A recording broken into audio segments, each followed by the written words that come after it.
There started the civil administration or the civil services, you can say.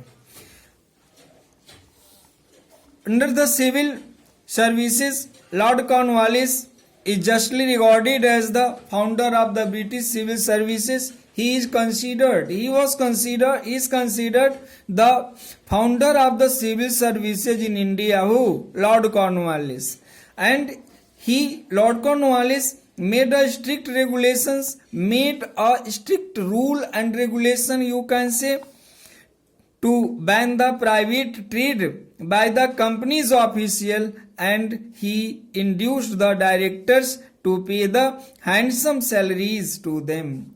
And in course of time, students, a system of open competition for recruitment, which came to be known as the Indian Civil Services ICS, was introduced. So student, this very policy was introduced by Lord Cornwallis, and this was done to make the British companies administration service too much powerful in India, because all these soldiers and police and armies member were of English East India Company only, so they could do all the things in their favor because they were their own people. After that, the colonial army and its composition. Colonial army means Aupniveshik Sena. Students, Aupniveshik Sena. Army was another important pillar of the British regime in India, because under the army, the British power regained.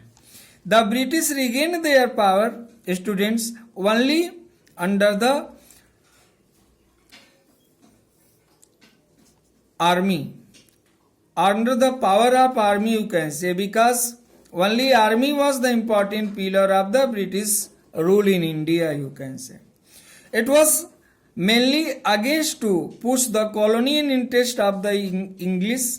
The army was favored to organize the interest of according to interest of the English East India Company also. Therefore, it played the three important roles in the expansions of the British Empire.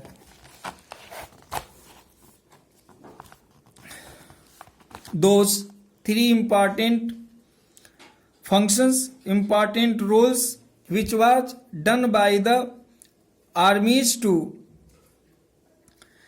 play the important role in the expansion of the British Empire in India was the following. First, although out of the necessity, the English East India Company had to recruit Indian soldiers.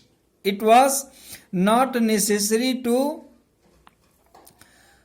recruit the Indian soldiers, but in spite of their necessity, forcefully they recruited the Indian soldiers or recruited the Indian soldiers in their army, you can say. But they were never allowed to acquire any higher post.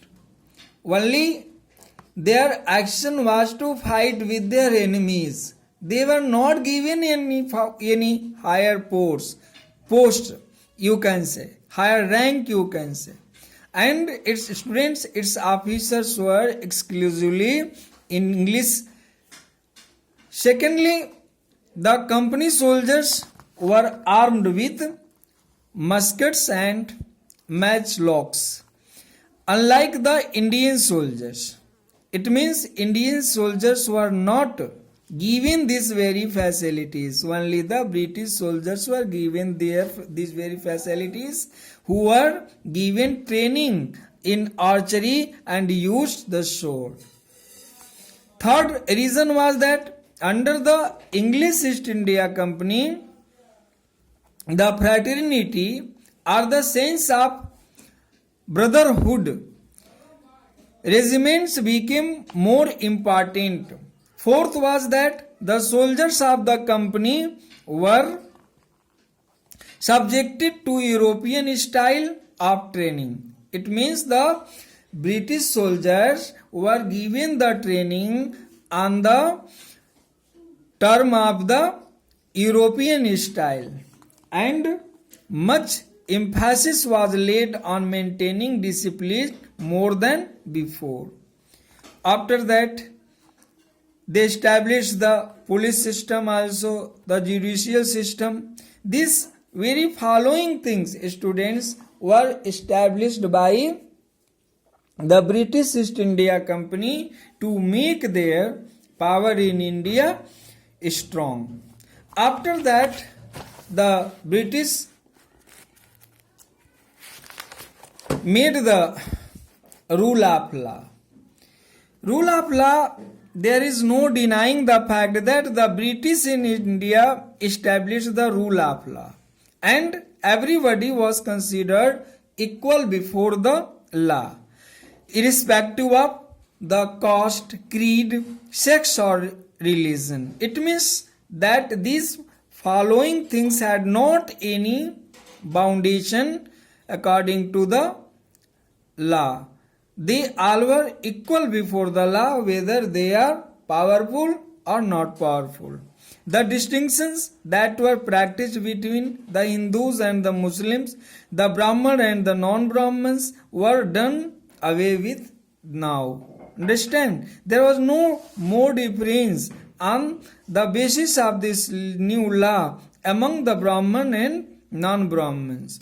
And now in the eyes of law, the criminal was a criminal, whoever he was, no matter to which caste or religion he belonged.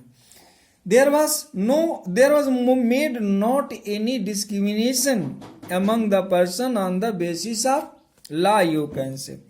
But the critics point out certain defects and discrepancies in rule of law. And students, the rule of law envisages the sense of equality, which is the English, in which the English failed to deliver because they had set up the separate courts for the European, and there were different courts for the British. And in the European courts, there were the European judges, European lawyers, which could never give any decision in the favor of the Indians. Indian matters were not seen, were not discussed in the European courts. And an Indian judge could never try a European criminal. He could never put any trial against the European criminal. Moreover, when a European criminal was charged of the murder of a native, he was often let off after paying some fine. But if any Indian criminal he was hanged. And thus, students, one can say that the English gave us written codes of laws, but these lacked equality. Only this law was on the paper. In practical, it was not in favor of Indians.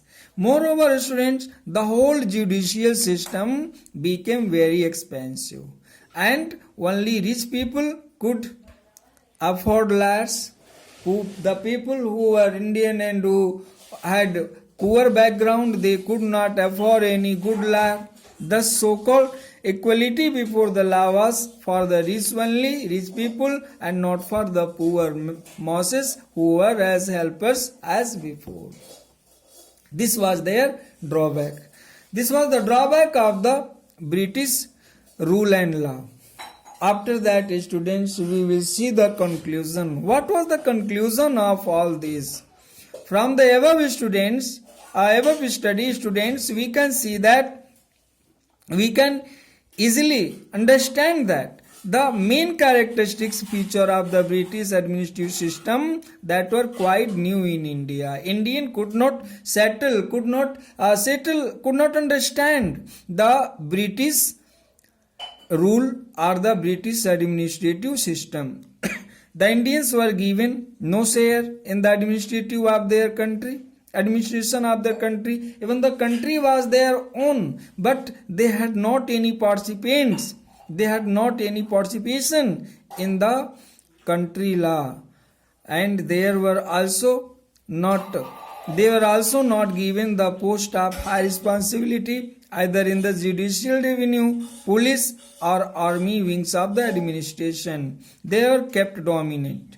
And students, the British never regarded this country as their own, because they had come here, yeah, in India you can say, only to prove their objectives, and their objectives was to exploit the Indian wealth, and they were success in doing so.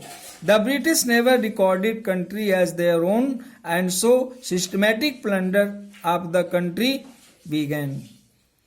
And one by one, whoever became the Governor General or the administrative ruler in India, they all were in favor of exploit the Indians' wealth and Indian prosperity. So, British never regarded the country as their own, because they were not Indians. They belonged from the other country. They had come here only to misuse the wealth of our country. And students, so a systematic plunder of the country began. The British established the rule of the law, but the Europeans and Indians were never regarded as equal before the law. According to the British, the rule and law, whatever was established in India, that was only for Europeans, and Indians were never regarded as equal before the law. Always they show their unfavor manner, their rude manner to Indians, and they always favored the European people or the people of their country. Lastly, as the laws were codified, so the government began to run according to the written laws instead of the whims of the ruler. So students, this was your chapter 2, which I thoroughly finished before you. Later on we will do the question answer and the exercises of this book. First of all, we will do the question answer, and after, in the last students, we will do the exercises. Thank you.